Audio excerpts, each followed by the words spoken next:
Welcome back to Health Hacks and Wine Rats. I'm Kerri, your sugar knockout coach, and I'm really here to help you quit the crash, calm those cravings, and reconnect to what your body actually needs. Like maybe some good old fashioned dirt under your feet. And I'm Bonnie, gut health expert, herbal medicine specialist, and your barefoot in the garden hype girl. If you've ever wondered what grounding actually is or why it might be the missing link in your healing, you're going to love this one. Today, we're diving into earthing, which is one of the simplest, weirdest, most woo-woo, and the most healing habit that's been right underneath your feet this entire time. You know, it's so funny. I had a friend the other day that was like, Kerri, is grounding literally just walking around like outside without shoes? I'm like, yeah, that's totally what it is. You're just in nature.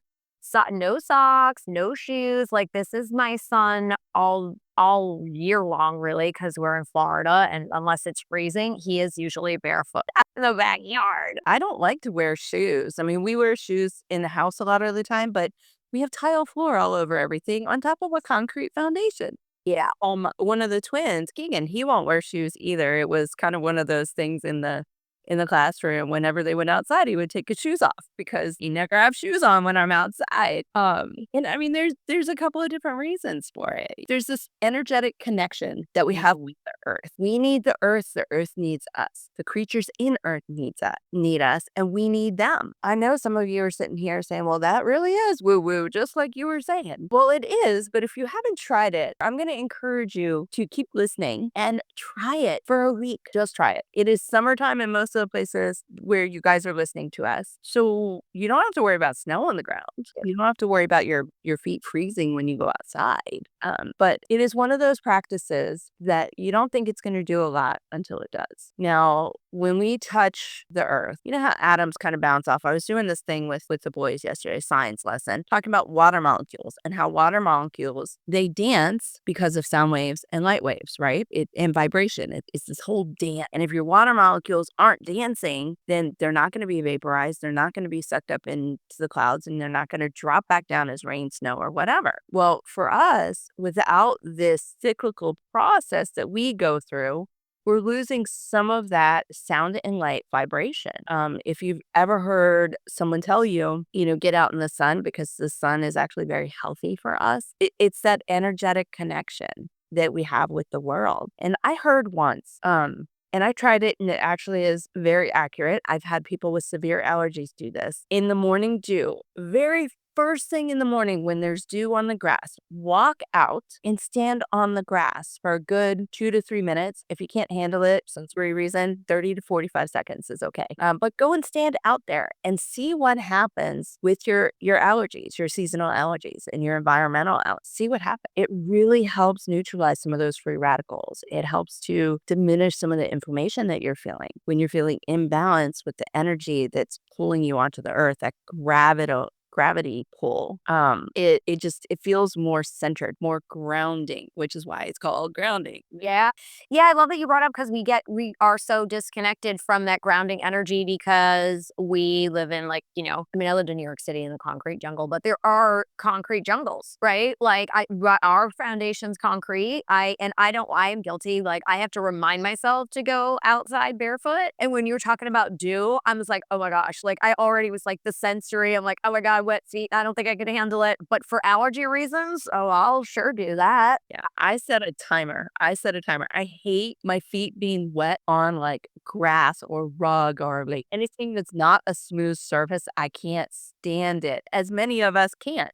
So I will literally go outside, especially when allergies are really bad. Cedar fever season. With that, you guys, if you've been listening for a while, you heard it in my voice during February, March, right? I was outside with my timer watching the time, legitimately watching the time. And there are practitioners out there who'll tell you, well, you go out and you listen to meditation and no, I mean, can't do it. Yeah. The sensory reaction, I'm just like, oh, my feet are I just Yeah. but Thank you for saying that. I'm like, "Oh, is it just me? No, no." no, there's a lot of us. I had someone once, I was telling her about it because her allergies were so bad, and she was coming into the wellness center for allergy treatments from that. And I told her at one point, I was like, "Hey, has she mentioned grounding to you?" And it just had never come up. So I was telling her to do it, and within like 3 weeks, I think she's like, "I can't stand doing it," but it started helping right away. And then it really helped. I think it was literally 21 days on the mark. I got a text message from her that just said, "OMG, this is like life changing." She hadn't taken her allergy medicine that day. Mm. Woke up feeling a little stuffy, went out in the grass, made breakfast, took off. She's got 5 kids. So like her life is Yeah. easier than mine. Yeah, yeah. Took off, forgot the medicine, and about 2 o'clock in the afternoon, she realized that she had forgotten it, but she didn't feel any different than Yeah. had she taken it. So she was sold, but she does the same thing I do. She's like, "How do I get over this wet foot thing?" And I put a timer. Set a timer. Oh my gosh. Yeah, that's awesome. So we're talking about grounding one like have you heard of it? Like please leave a comment. Have you heard of it or not? Because some of you might be like, I have no idea what they're talking about, but yes, it's just barefoot outside.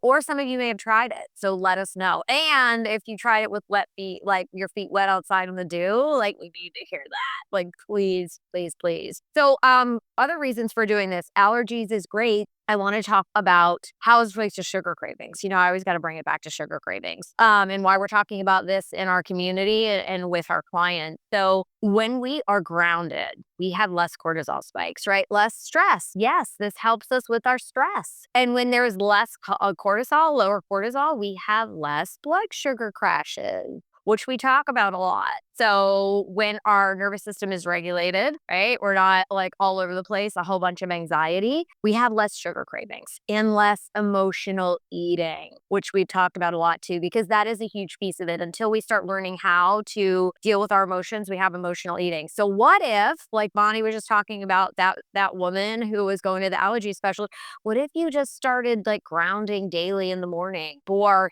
35 seconds, 1 minute, and see, because people ask a lot, well, how do I break the emotional eating spiral? It's taking care of yourself. Yeah. And that looks so different for so many people, but why the heck not try grounding? Really.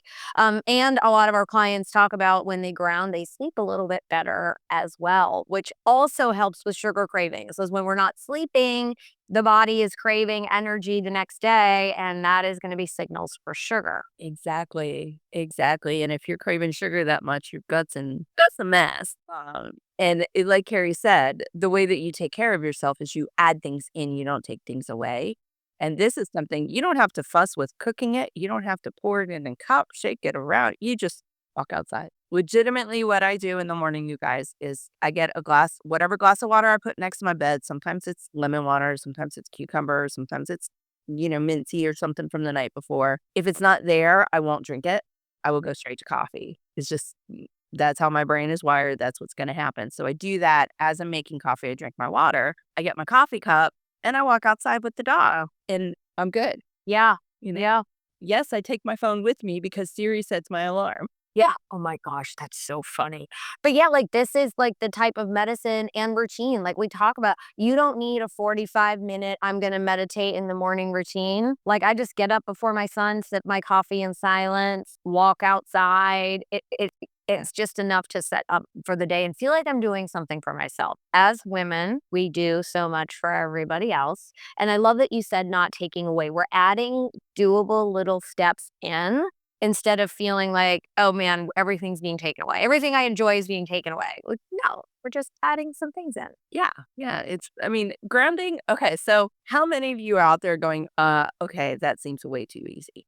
I've heard this a lot. I'm like, "That's way too easy." Yeah, that's no, that's not gonna work. Why not? Let me ask, why not? So, one of the things that grounding does is it actually will trigger a feeling of safety, and one of the things that we have talked about in the community recently is that feeling of safety. Your brain wants to feel safe and comfortable in things like sugar cravings, headaches, your inflammation, all of that. Your body doesn't feel safe. It feels like it needs to protect it from something, right? So when you put your feet in the ground, Even if you do nothing else, you just go and put your feet in the ground, go get in the dirt, go garden, go do something. Yeah. You don't even have to just stand there. You can, go play with the kids in the playground. And if you have a Keegan, he digs in the dirt. So go dig in the dirt with him for a few minutes. It's as simple as that. And it makes a world of difference. It disconnects us from technology. It disconnects us from those biometrics that are going to interfere with our connection to not only ourselves, but with nature. Yeah. And that connection really does fuel the feeling of safety and comfort. And that's what your body needs to let go of some of this other crap. Oh, oh my gosh, yeah. And we're all about letting go of crap, right? That's why we're like, we don't need to give you a list of 20 new things to do. So this is our challenge this week. And so we challenge you. So if you are not in our community, please join our community. We're over on School. We share a bunch of this. Each week we do a little something, right? We add a little something in. So then next week you feel like maybe you can add a little something in there if you're ready. So we'd love for you to jump in there and tell us what resonated with you in this and what are you going to do for grounding this week? Is it in the morning with coffee? Is it at sunset because it's just nice being outside, like sipping a mocktail or some herbal tea and just quiet then? Like when is it going to work for you and what are you going to do? We would love to hear that. Absolutely. Absolutely. And you can join the conversation with everybody else because we're asking them the same thing. This each week we do a different challenge. Last week was sleep. This week is grounding. It's all designed to help you really just take some small steps to get healthier. So go get grounded. Literally, just go get grounded. And then let us know. Yes, what went. Yes, we like celebrating wins. And to be brutally honest, you walking out and standing in the grass for more than 30 seconds is a win. You win, especially if you're like us and you do not like your feet getting wet. Oh, go do it. Come to the community, tell us all about it. And we will chat with you next week. Awesome.